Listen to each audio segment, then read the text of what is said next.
Probably like Nathaniel, as a young man, I was called to the martial arts. I know Nathaniel grew up actually in a meditation family, so he can talk about that a little bit later. But I was called to martial arts, and what I was actually called to was this kind of, this idea of somehow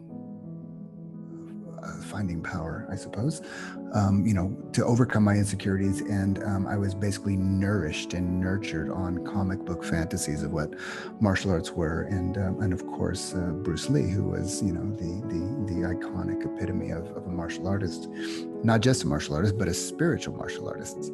And actually what I was really looking for, what I was really looking into was something that I had experienced as a around 3 years old. I had some type of mystical experience. Lasted, I don't know, 5-10 minutes, something like that. I was sitting on the front porch of my house in Farmers Branch, Texas, suburb of Dallas, playing with a little toy, a kind of a goofy doll that you'd wind up and you'd hop around.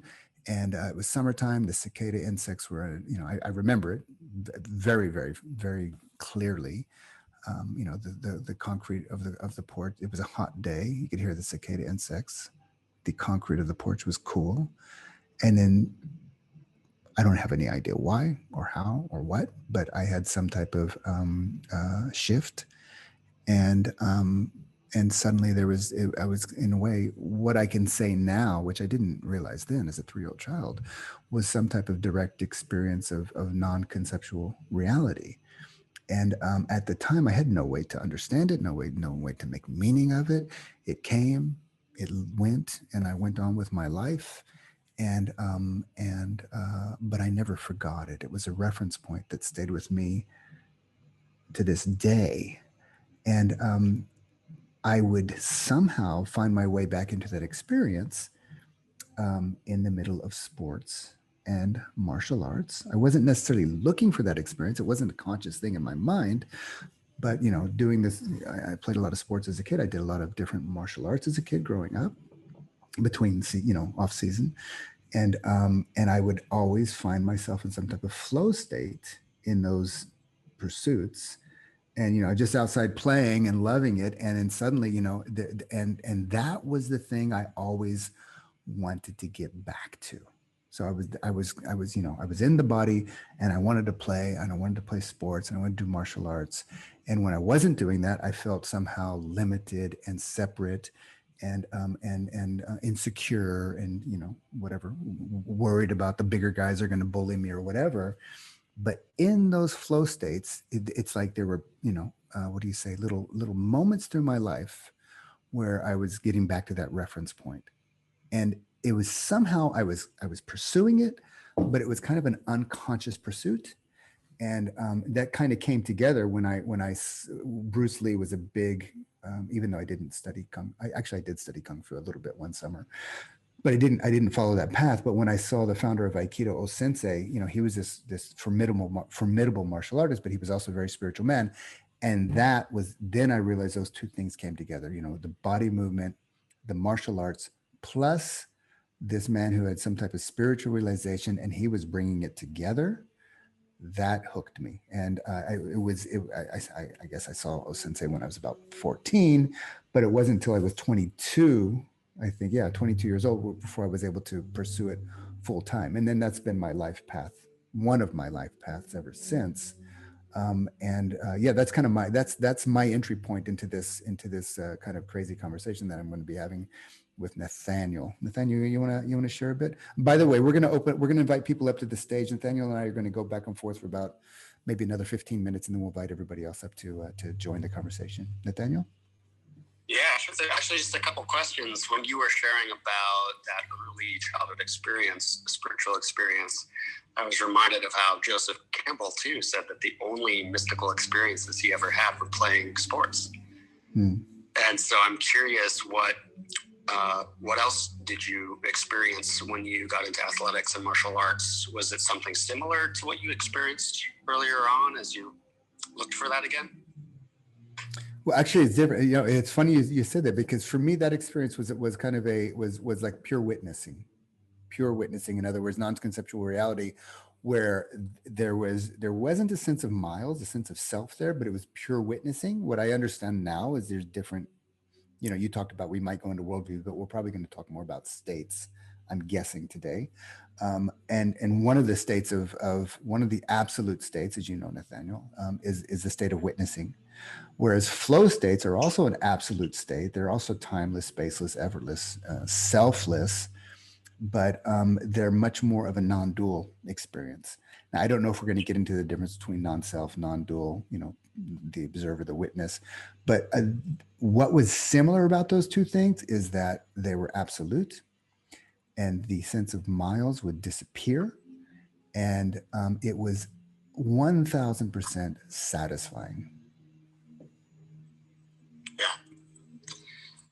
I think if we're having a conversation here on practicing martial arts as a spiritual path, it might be a good idea to define what spiritual means.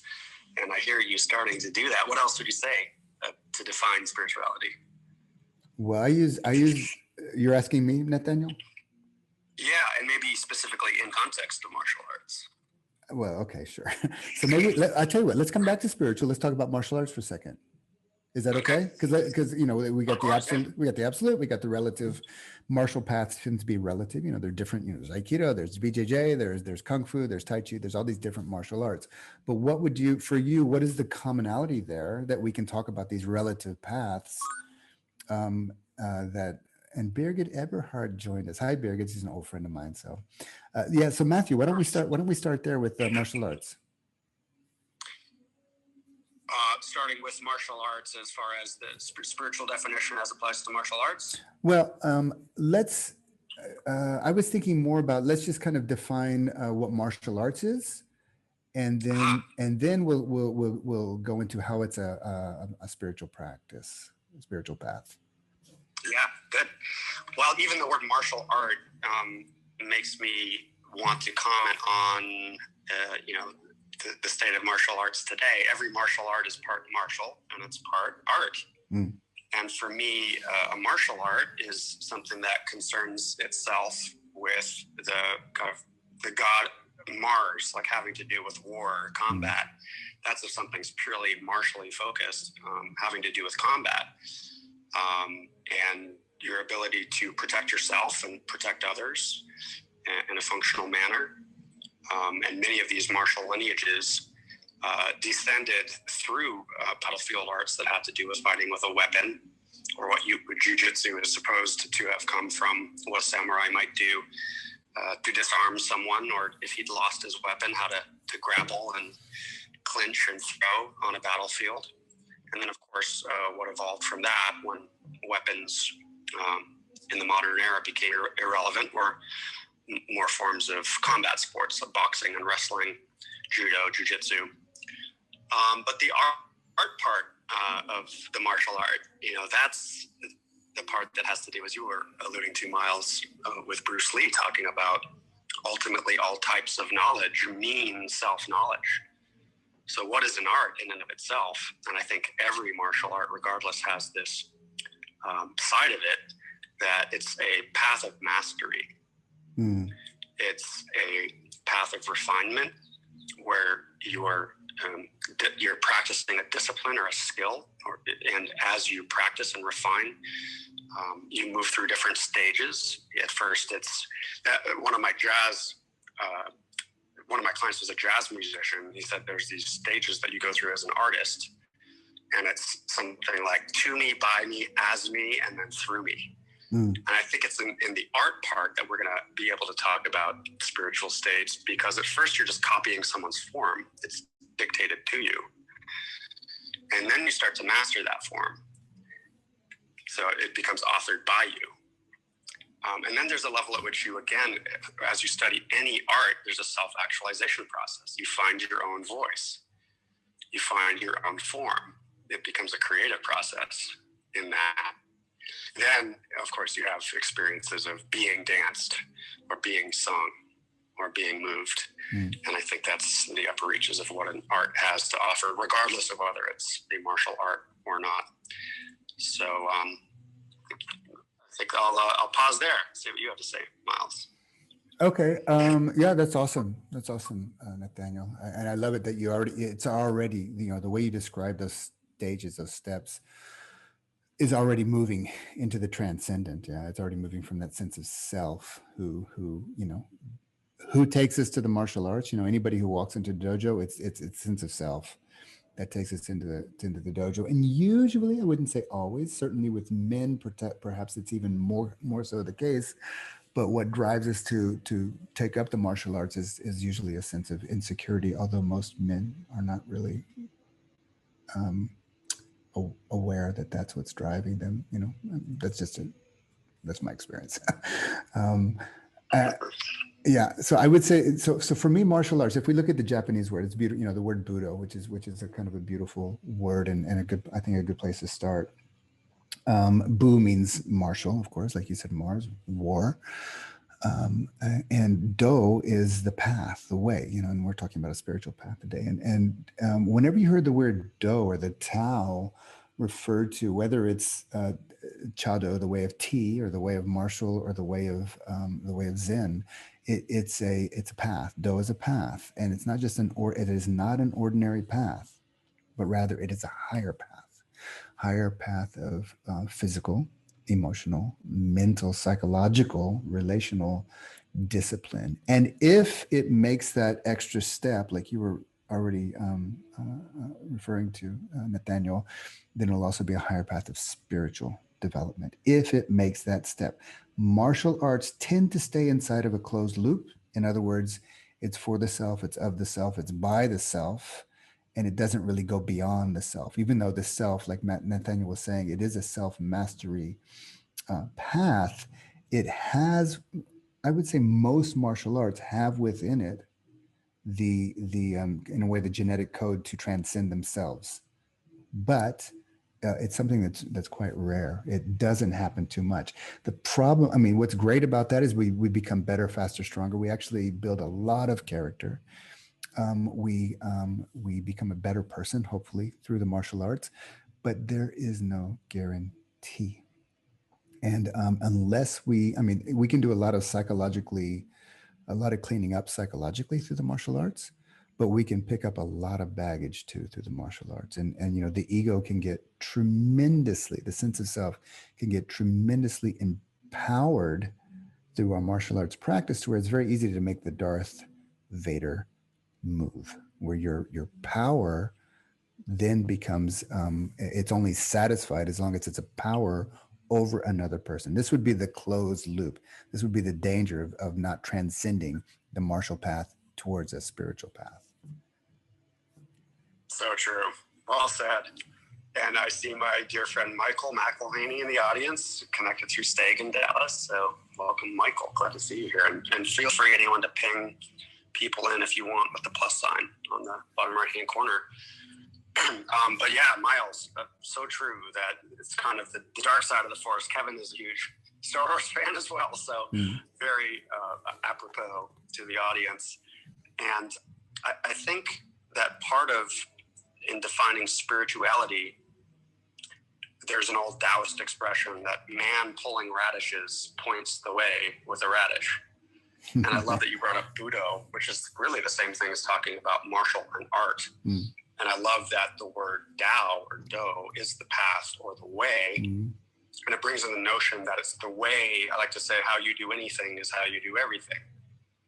So the way of martial arts is the quality of attention you're bringing to how you move. So it very much is intended to be both a spiritual practice in the sense of a practice of mindfulness, but also a path of personal development. And I think those two are worth commenting on separately. Do you use your martial art to cultivate mindfulness, discipline? Certainly. And flow states, yes. Maybe to the point of even losing oneself in the doing. So the doer and the doing are merged.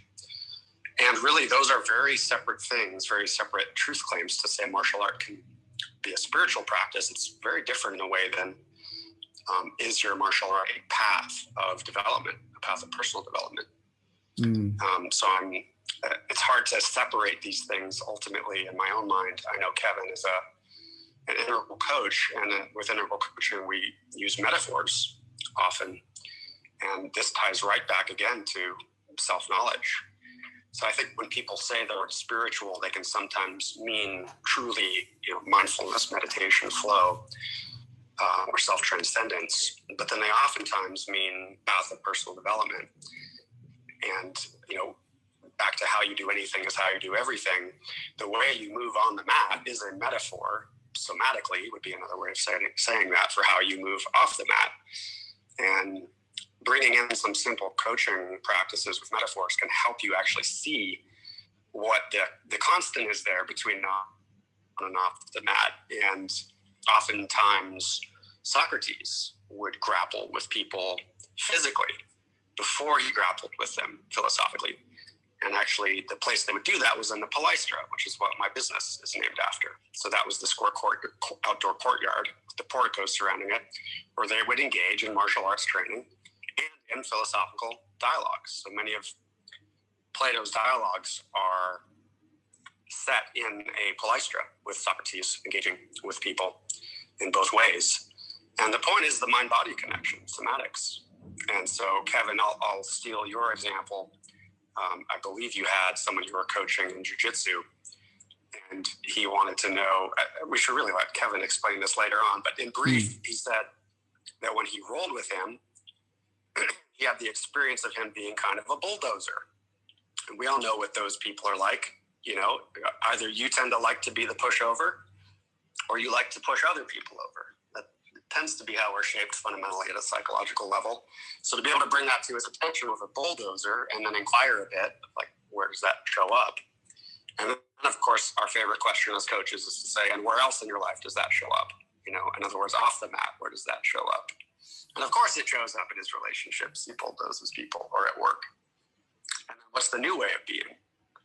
And Kevin was like, well, maybe more of a surfer. Well, what does it mean to bring your awareness to shifting into a style where you're surfing through instead of crashing through? And so that became already, it brought a lot of awareness to him. And then you have a practice. You have a practice on the mat. How can I surf? What does it mean to be the surfer?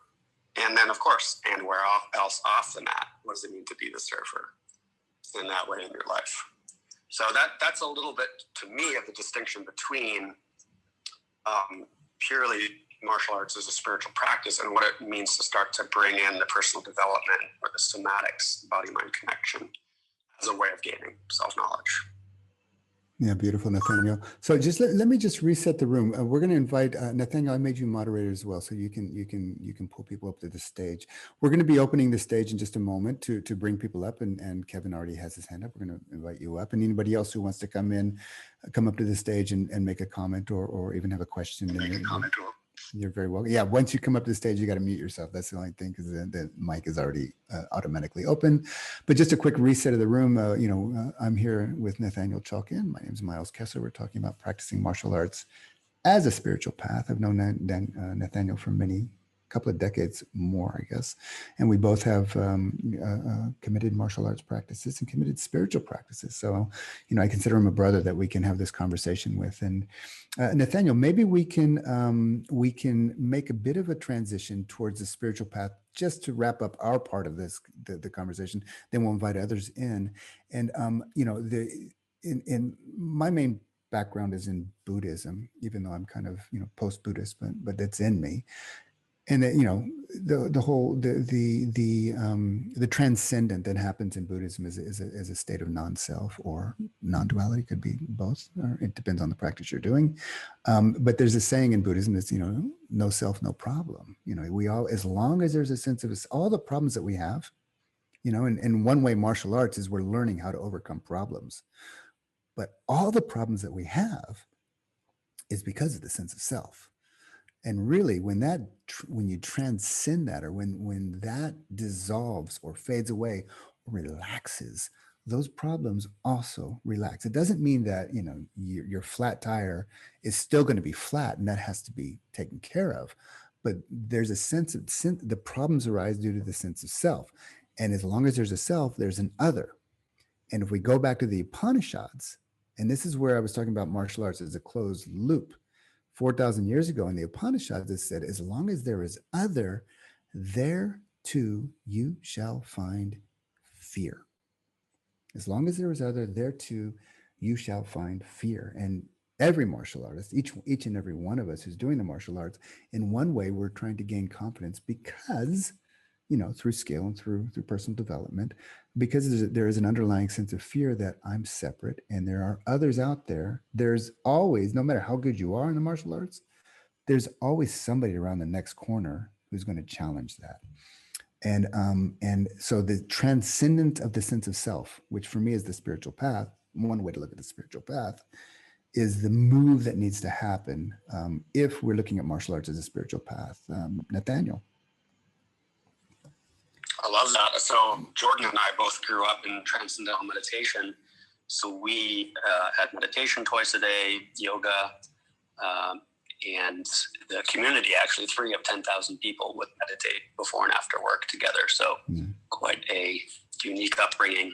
So we studied Sanskrit instead of French or Spanish in class. So Dvitiya Advai Bhayam Bhavati, that's the passage you're just referring to. And certainly fear is born of duality. And I think it's such an important perspective to be able to bring into the martial arts.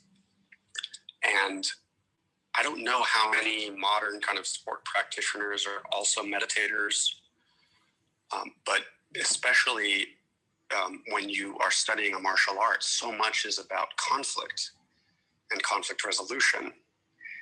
And there's such an opportunity to gain self-knowledge in the way that Miles is describing, because this is all about ego.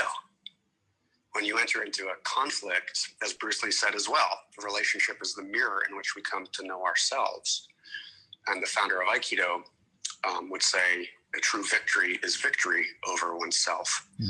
So what I love about martial arts is it's not just meditation by itself, where you're attempting to cultivate that sense of presence or stillness or witnessing consciousness. Even the early martial arts traditions, which were temple traditions, the martial arts were intended to help you integrate that experience of presence beyond self or ego into waking state activity, day-to-day activity. And of course, there's myths about, the Kung Fu temples and them having to protect from outsiders. But fundamentally, it was to integrate the experience of meditation into activity. And there's one level of that, which is, okay, I can have this opening or this state experience where sometimes people describe presence or witnessing consciousness as if something pops out and something else is watching you, or you start to feel like your body is an object, like the chair you're sitting on is an object. So these are some of the spiritual states you would have in meditation. And okay, can you begin to cultivate that by, folding the laundry or doing the dishes? So life becomes a waking state kind of meditation. And sometimes what that can, as we use the term spiritually bypass, sometimes what you can bypass by only working on kind of building the muscle of mindfulness is that all of that goes out the window when you're triggered emotionally. A much younger, more insecure part of you, or even a hardwired kind of part of the ego that's in our evolutionary history, the reptilian brain can get triggered because it's an actual fight or flight sort of scenario, which is what combat presents us with. So the martial arts, I feel, are unique in some sense. There's no metaphor there. You're actually in a conflict combat scenario. So the opportunity to further spiritually integrate is present. And we sometimes refer to that as raising the fight or flight threshold, so that you can stay as centered as you are in deep meditation in the midst of an actual physical attack. And I think that's the ultimate fulfillment of, or the promise of martial arts as a spiritual path, is really in that integration. When you say raising the fight or flight threshold, do you mean like transcending? Do you mean like overcoming fear? What do you mean precisely by that? That is a tongue twister, by the way, isn't it? So in the brain science, it's just stimulus and response. So if you tear a muscle, it grows stronger, would be the physical metaphor. And the same thing with mindfulness and emotional intelligence as you study it is if you expose yourself to stress productively, like what we call productive distress, then it becomes a kind of stress inoculation drill.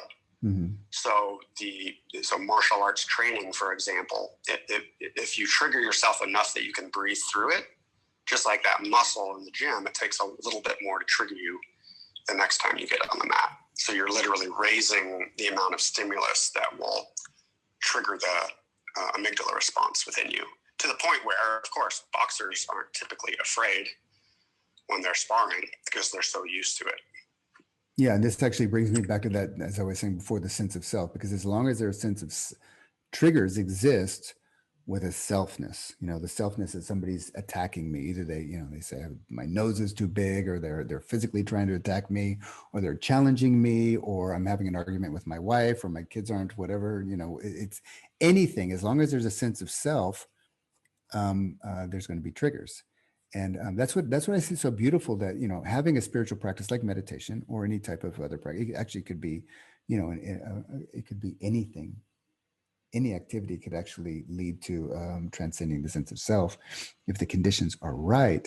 But having a systematic practice to help us with that, bring us into a deeper and deeper sense of centered selflessness in a way. We stay centered in a way. The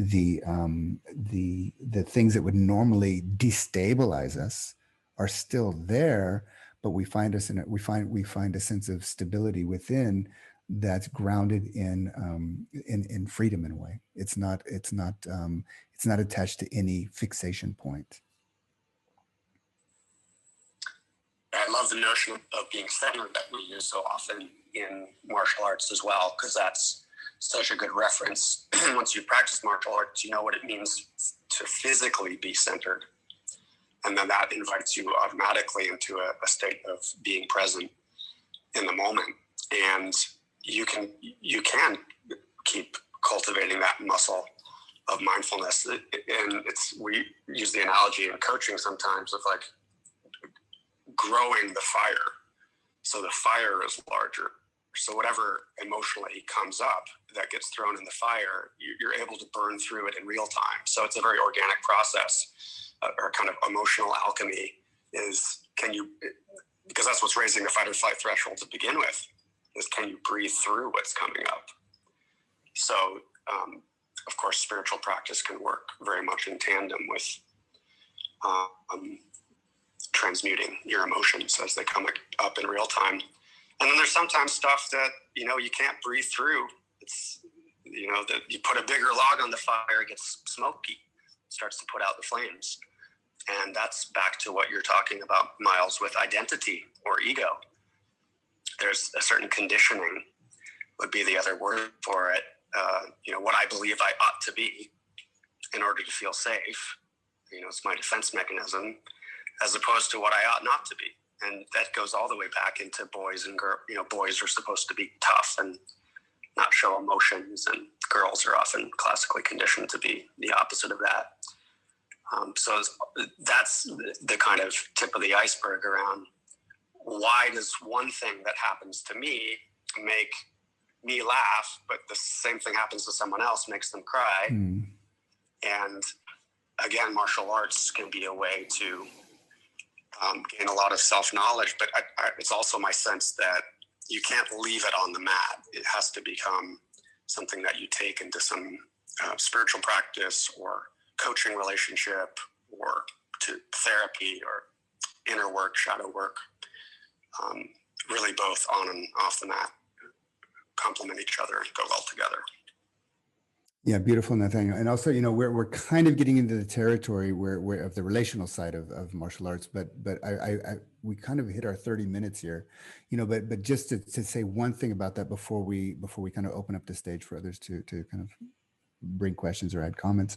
When you get to this place that Nathaniel's talking about, this kind of, you're deeply centered and the sense of self is relaxed or receded in the midst of conflict. Yeah. All those triggers that come up, the fight, flight, freeze, I think Nathaniel was saying we've become inoculated, or no, we move the threshold, we increase our threshold in the fight, flight, freeze response towards stress and conflict, and where we can stay centered and in choice.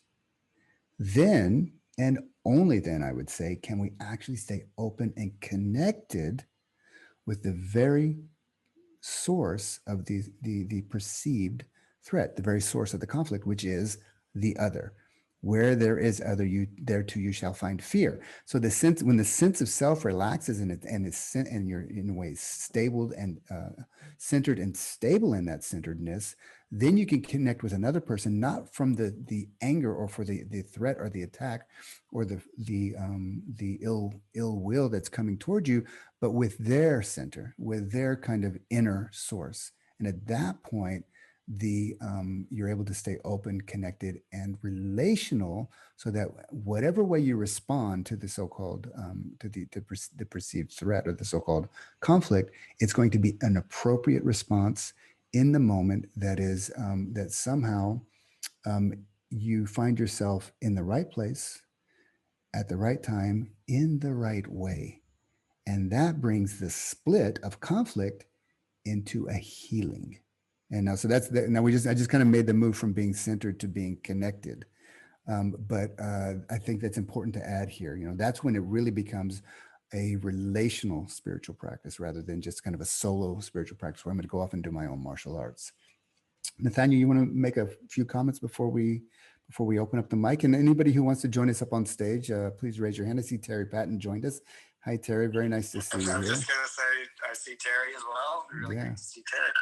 Yeah, if anybody would like to join us on the stage, just raise your hand and we'll bring you up. So we're talking about practicing martial arts as a spiritual path. Nathaniel. Yeah, I mean, I really like what you said there about being centered. And as I hear that, it also is what it means to be conscious. And I think so many people are only making quantitative distinctions. They don't know how to make a qualitative distinction between, am I centered in myself or am I not centered? Am I out of balance? And that literally means, triggered. The amygdala hijack is qualitatively when something else starts flying the plane. That's why they call it a hijack. And so to move from being conscious, unconscious to being conscious, that's the shift that Miles is talking about, that the spiritual path is specifically concerning itself with. Can I respond as opposed to react? And if I am responding, well, now we're into the very fun territory of doing verbal Aikido or verbal Judo and the redirecting energy move. That's so powerful and so healing. There's a reconciliatory power that we have when we know how to connect before we redirect. So I often will joke that, I haven't done a lot of traditional Aikido practice for quite a long time, but I do more of it more than ever in my day job. And what we specialize in really are the executive team dynamics and being able to transform the culture at that level as the basis for transforming culture in the organization. So we have a proprietary practice of perspective taking, which is similar to kind of NVC, nonviolent communication, in reverse.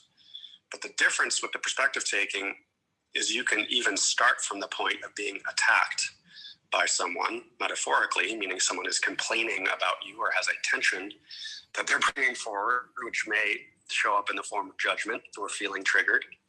And you can blend with that perspective, take that perspective. Like in judo too, they would say, if you're pulled, push. And if you're pushed, pull.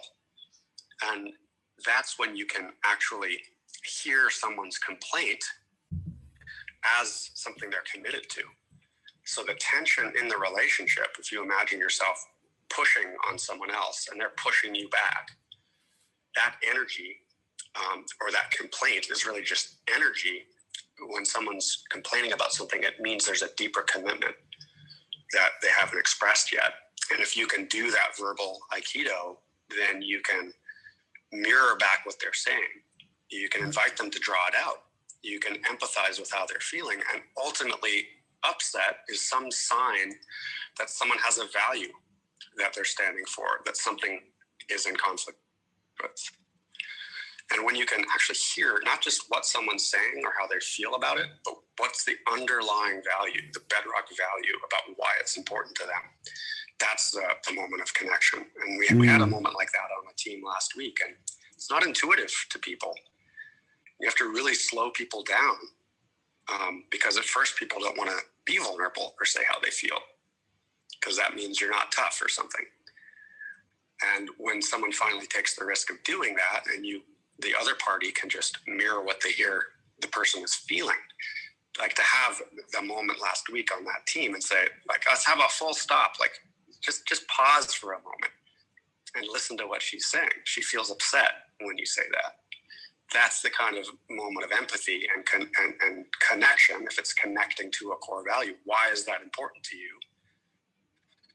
That you can use to reconcile conflict. And then it's easy to go into what do we do about it? What requests do you have?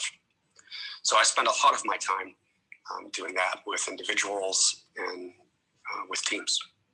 Yeah, that's beautiful. That's beautiful, Nathaniel. Look, I'm just going to go last thing, and then we'll pass it. We'll ask Kevin to share. And anybody who wants to come up to the stage, please do feel free. In a way, it's like our relationship to conflict, or an attack, or even a complaint, as Nathaniel was saying, transforms.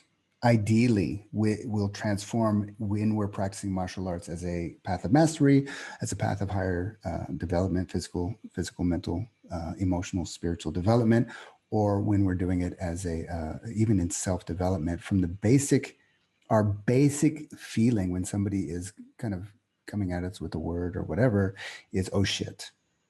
And that progressively gets transformed from oh shit to, oh my, there's a little bit of space here, I can deal with it, to, okay, yeah, okay, I can be with this, to, oh wow. Like now, this is what Nathaniel was talking about. When you stop and listen and you stay grounded, you stay centered, and you're connected, it's like, oh wow, that energy was actually wholeness wanting to emerge. It was the split in the group, the healing is wanting to happen. And when it's allowed, it becomes an oh wow, until finally, it's never really final, but it's like, oh, thank you. You say, oh, you go from oh shit through this process to, oh, thank you for this conflict. And that for me is in a way, these little shifts that happen when we're practicing martial arts as a spiritual path, or even, as Nathaniel was saying, conflict resolution or NVC or something like that. Nathaniel, you want to start to, Tara wants to join us on the stage. Kevin's been up here. Yeah, I know Tara as well. Welcome, Tara. I do want to say one last thing. I love that you keep mentioning the word healing, which seems so counterintuitive when we're talking about martial arts. And if martial arts are a path of reconciliation, the conflict itself, where there's a split between a self and an other, as Carl Jung would say, when an inner situation is not made conscious, it appears outside as fate. Yeah.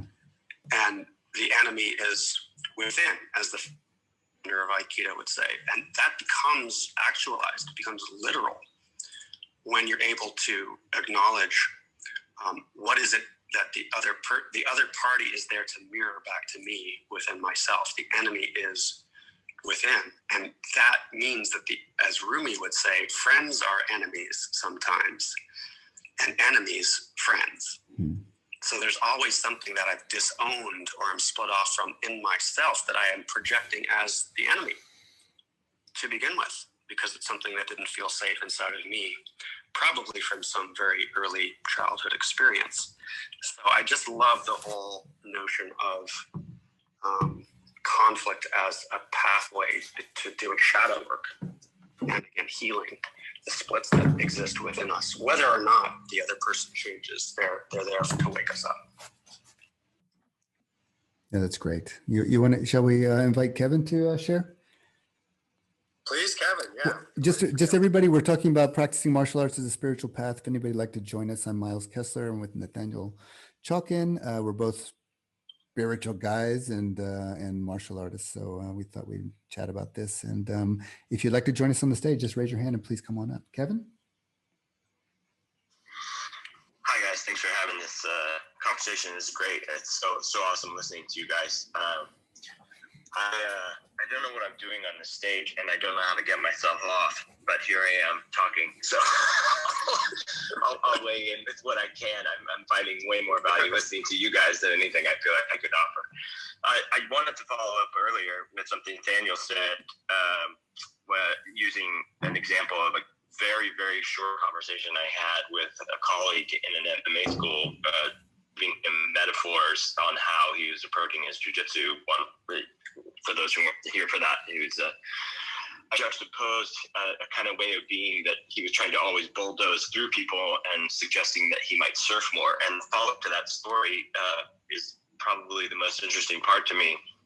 I didn't see him for like 4 months, and I came back and was talking to him about like after class, the teacher announced, so-and-so won Masters Worlds and the World Championships. And I was like, dude, that's amazing. Oh my God, congratulations. Like what happened? How did you do that? And he just hit me on the shoulder and he looked at me. And as he was walking away, he goes, I learned how to surf. I always found that fascinating, that just as a 1-minute conversation with somebody could shift so much of their perspective and then shift their entire game and how they play the game, such that it could generate them towards a world champion. And it's like, it was such a short, quick conversation. And I think that's a part that is interesting about this conversation to me, is I often don't think about the spiritual side of the martial arts as much as I think about the relative side and the practical side of how it affects people's lives, how it gives them greater confidence, how it affects their ways of being, how it affects their own personal development. Like, that's the part that's really interesting to me from an integral perspective. And I'd add to that too that my background, just real quick for those who don't know, I had black belt in something called quantum jiu-jitsu, which my sensei developed as sort of a crossover from more of the Eastern style of jiu-jitsu into the modern age of MMA, as MMA was becoming a big thing. And then I have a brown belt in Brazilian jiu-jitsu, and I've trained kickboxing in Thailand and stuff. And I taught at the University of California, Santa Cruz. I taught in MMA classes for, 10 years or something like that. But I've always been really interested in integral and what's the influx of that. And I've always held the spiritual side of martial arts to be thinking of like the spiritual line of development from the integral perspective.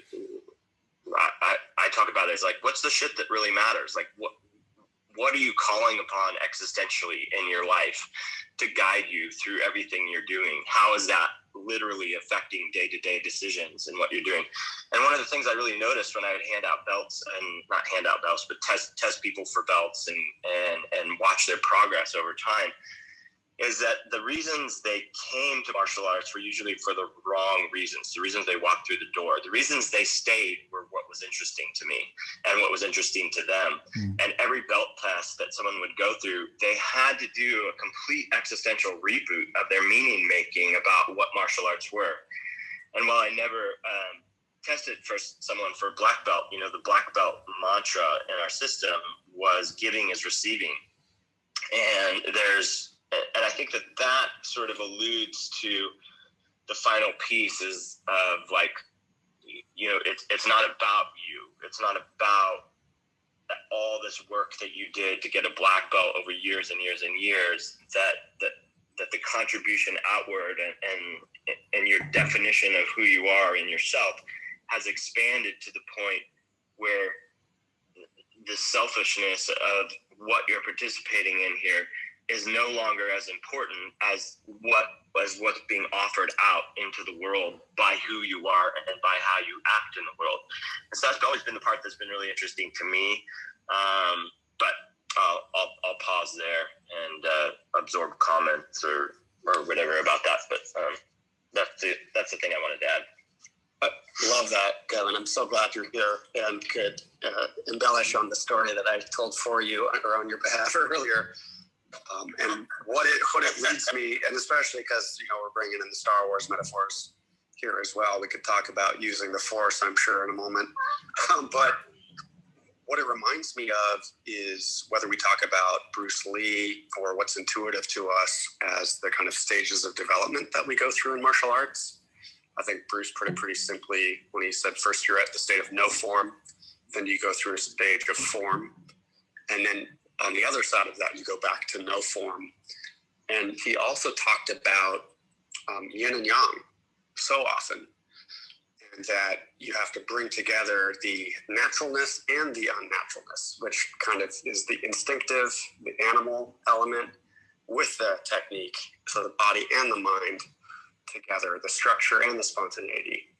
And of course, what we know from integral coaching and Robert Keegan, psychological development, that's literally how we get to the next level. And in some sense, what got us to our current level, like if we over rely on our forehand, that becomes the greatest obstacle to us getting to our next level. And of course, you can see that within the evolution of martial arts itself, where it's like, do you want to box or do you want to wrestle? It's like, well, yes, you want to be more versatile. So I think there's something inherent about having a way of being, but then being able to transcend the limitations of that way of being without losing what's important about it too. So when you were sharing bulldozer and surf, learning to surf, I just thought, oh, well, there's a guy who leaned into what was missing in his, it's not something that resides in the techniques that you know. It's back to Shannon Lee, Bruce Lee's daughter, has a whole TED talk on how. So it's you see the Simon Sinek why, how, and what, the golden circle. And she focuses her whole TED talk on how. It's how you're doing what you know. Of course, it's why you do it, but how are you doing it? So I just thought that was really thoughtful. I'm so glad that story stuck with you. And it brings up one other quick thought I wanted to share that has really stuck with me, and I've always shared with my students. One of my senseis, who's just absolutely insane stories of like some of the most insane martial arts stories applied in practical settings ever. He said, there's a lot of great martial artists who are just kind of like mediocre to terrible people, but their martial arts is incredible. And then there's a lot of great martial artists who are just incredible people, but the practicality of their martial arts is kind of crap. And he said, I'm interested in training people who are fantastic martial artists and fantastic people. If you don't want to be that person, don't train with me. And that's what the standard I always set for my students is if you're not working on both those goals at the same time. So that's kind of like how I hold spiritually, but it really falls more in the self-development category.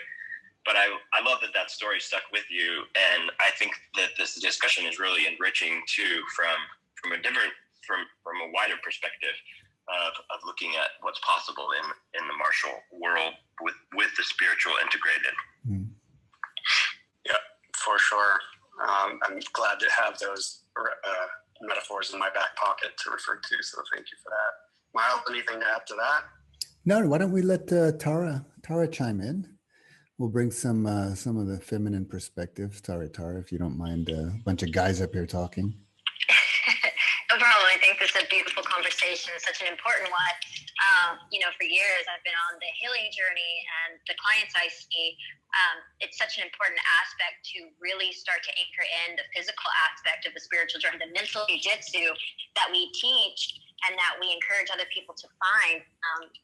I started jiu-jitsu a year ago, really taking down that path. My dad was trained in Jeet Kune Do, and I kind of ran away from that path just because of that relationship there. After he passed, I went back into it. But this idea that jiu-jitsu has allowed me and those who practice on the spiritual journey to see those times when the ego flares up. And I think the most beautiful thing I heard when I first began is, my opponent is my teacher and my ego is my enemy. There's something to be said about when you are getting your face pushed down in the mat or someone is besting you, to really be able to take that moment, a deep breath, and begin to see how can I use my training to move through this situation. And doing that mental jiu-jitsu on a daily basis, as I think Nathaniel was talking about, coming into contact and conversations with people of experiences that may be difficult or causing friction or tension.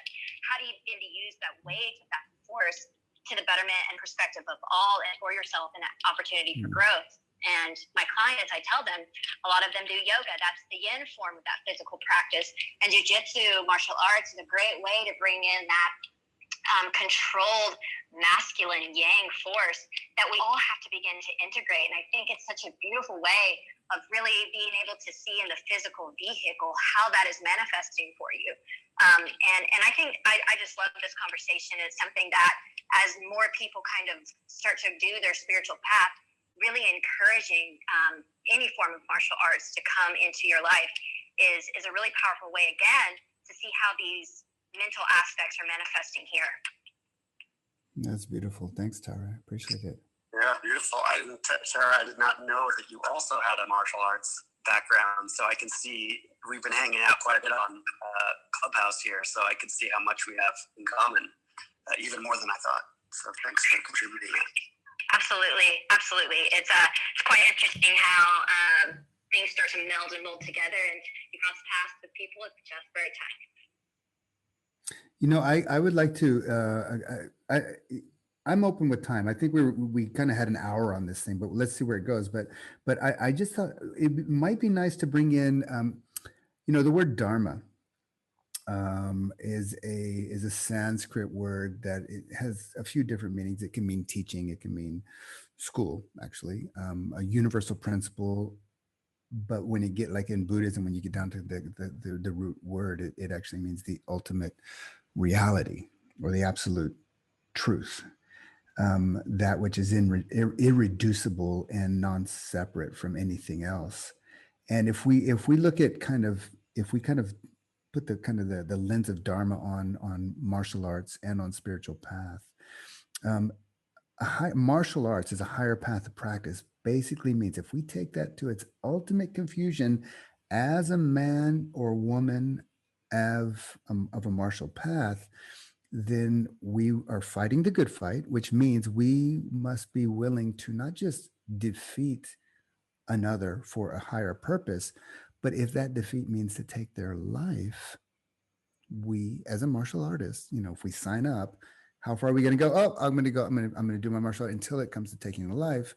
Then that's the point where our martial arts has a limit. But if we take it all the way to its dharmic conclusion, it means that no, we have to be willing to take a life.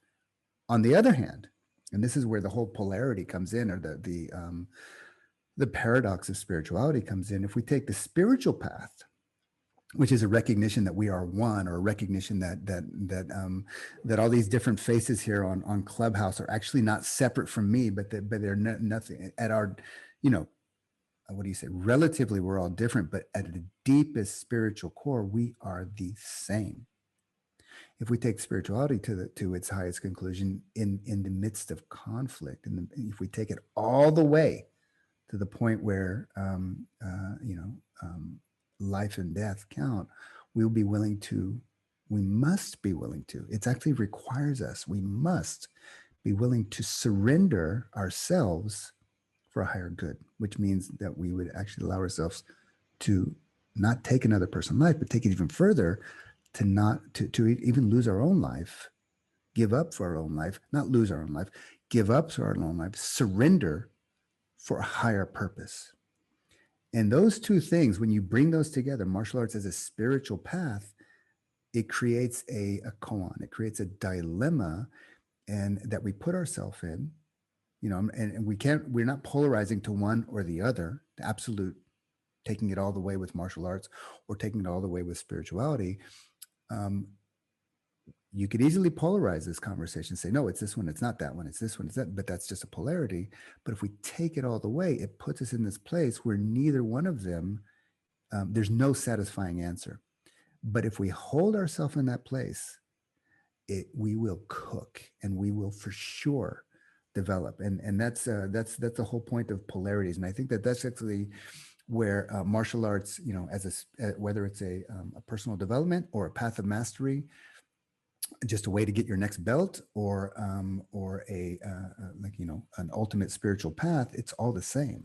That those polarities really hold us in this place where there is no answer, there is no satisfyingly answerable question until it creates the necessary evolutionary tension for us to evolve, and then we actually reach some type of satisfying place.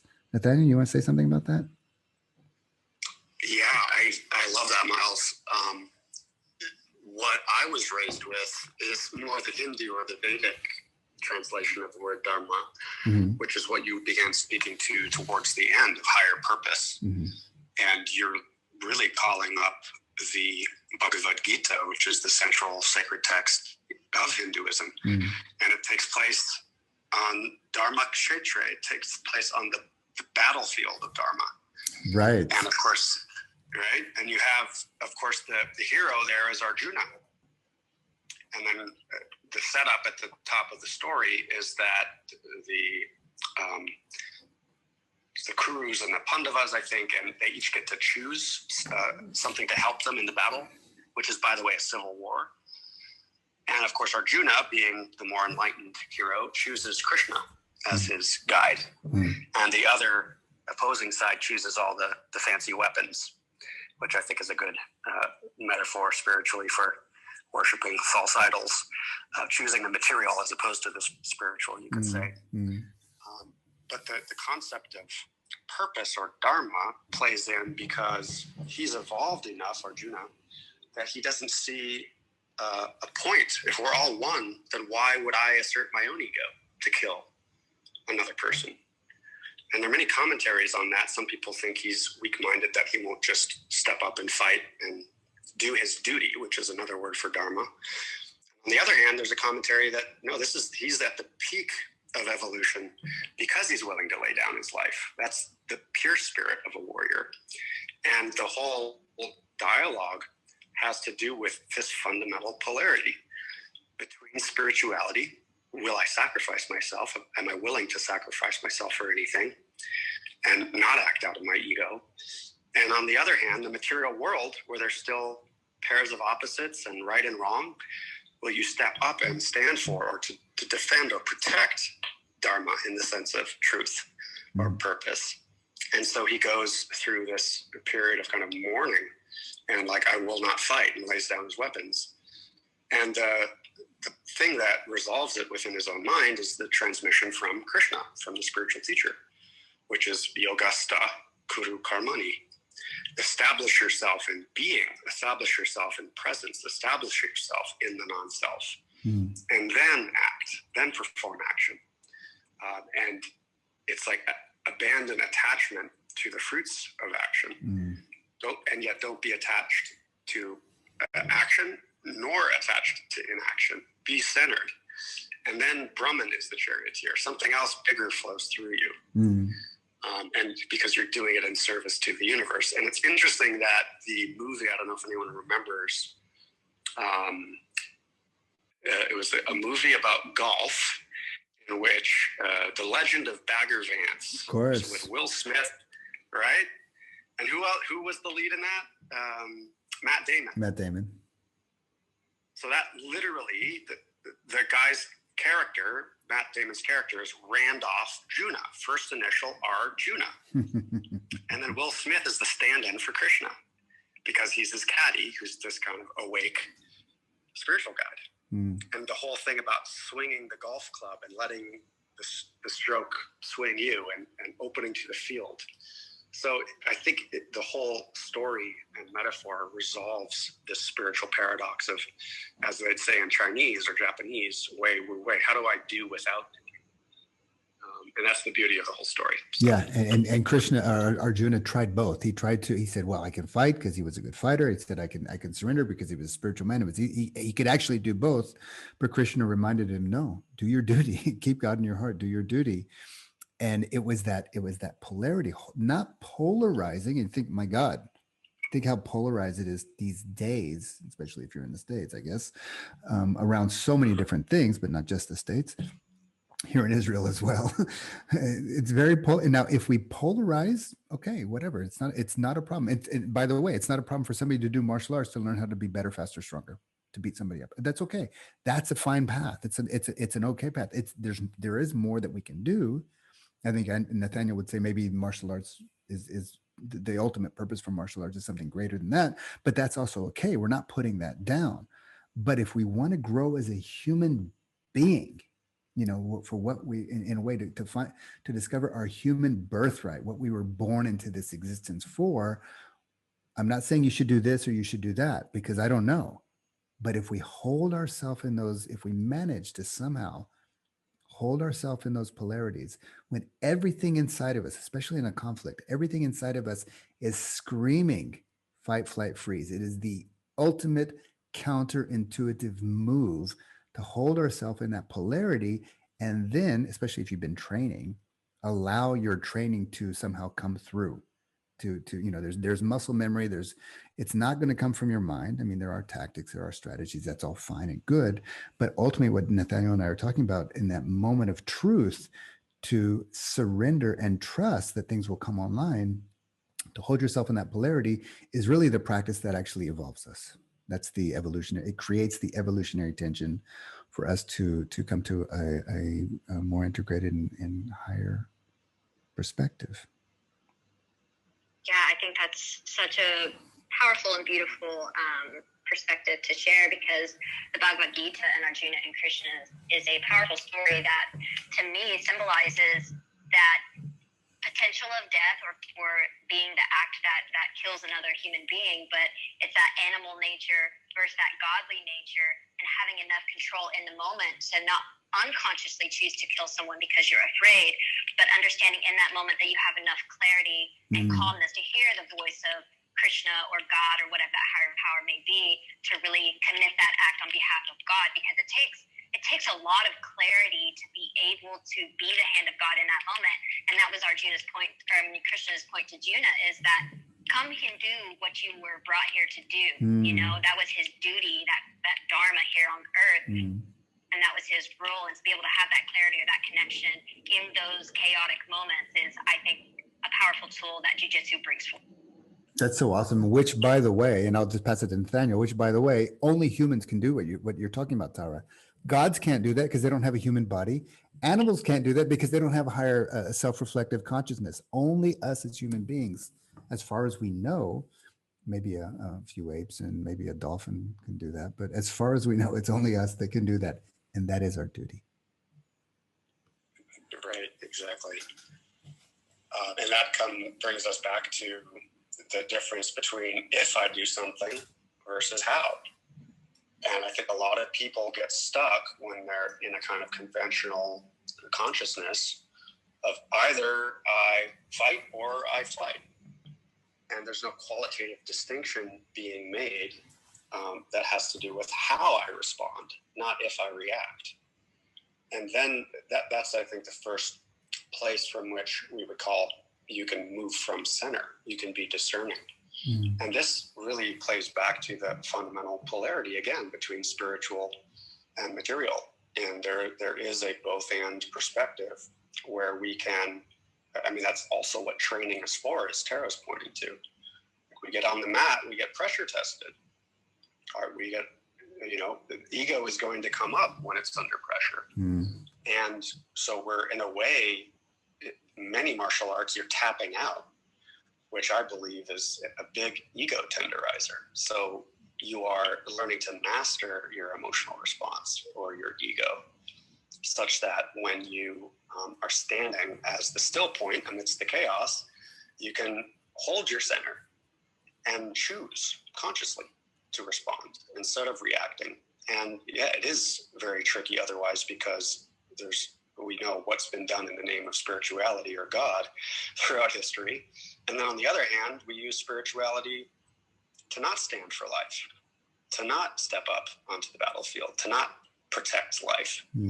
And as if, life is only some kind of illusion, or it's only a dream. I had an old client from 10 years ago who got back in touch with me and was getting into some spiritual approaches that were a little too far off the spiritual deep end. Even in her own estimation, she had a gut instinct about it, which is why she was calling to check in, was to say that something didn't feel right about it. And of course, spirituality is often tied up with traditional hierarchy, which is a separate issue from whether something is spiritual or not. And she was saying, basically the approach is saying your mind creates everything. It's all spirituality. And I thought, well, yeah, something does feel off about that, doesn't it? Have you ever had a dream, I asked her, where you hurt someone? And she said, yeah, I bit someone once in one of my dreams. And I said, okay, well, would you bite me? And she said, well, no, of course not. And I said, well, why? And she said, well, that would cause you pain. And I said, well, it's an interesting metaphor, a dream, isn't it? Because it's true and it's partial. And this gets right back down to the fundamental paradox again. It's like all is one. Absolutely. It's just, I'm the dreamer of my dream. We are like the spider. We weave our life and then we move along in it. We are like the dreamer who dreams and then lives in the dream, which is also some kind of translation of the Upanishads. And when we wake up from our dream, we wake up into something that's more real. And you wouldn't bite me because it hurts, whereas it doesn't hurt the person I bite in my dream. So there's both matter. And can we hold both? That's great. Nathaniel, how long do you want to go with this? I mean, we've gone an hour and 10 minutes so far. I have a call at 3, so actually I do have some space. But it's up to you as well, of course. Well, let me just do a quick reset here and invite more. We're talking about practicing martial arts as a spiritual path, and Morris or Birgit or Piero or Eric or John, if you guys want to come up to the stage, and here comes somebody. Yeah, Eric's going to join us. Eric, come on up and you can open your mic and share. Hello, everyone. I've been very much enjoying the conversation here. And I know you're planning on closing the room soon. I just want to say that, like, for me on Tuesday nights, I have a room, which I'd love to, like, continue conversations like this on. I definitely want to come back to this one. I subscribe to you and follow Q Club regarding integration of a physical and spiritual practice in one modality. For me, that's Tai Chi. That's what I do. And in a lot of your conversations that you've had today, you've really led to a lot of the things that I've discovered for me about Tai Chi that I like, which is like one thing that came out of my journaling this morning, which was like, for me, Tai Chi living, as I call it, the way that I practice it, it's preventative care and rehabilitation of the mind and the heart. Because those things are just, our body is only reacting to the subconscious of my heart and my mind. And if I can, one, see it physically in my body, then I know that it's happening. I can find out where it's happening.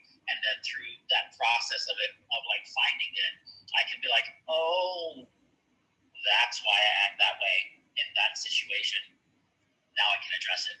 And so it's like that path of like improving myself, like Tai Chi helps me on that path. And so like the room I have is like the art of listening to self and others.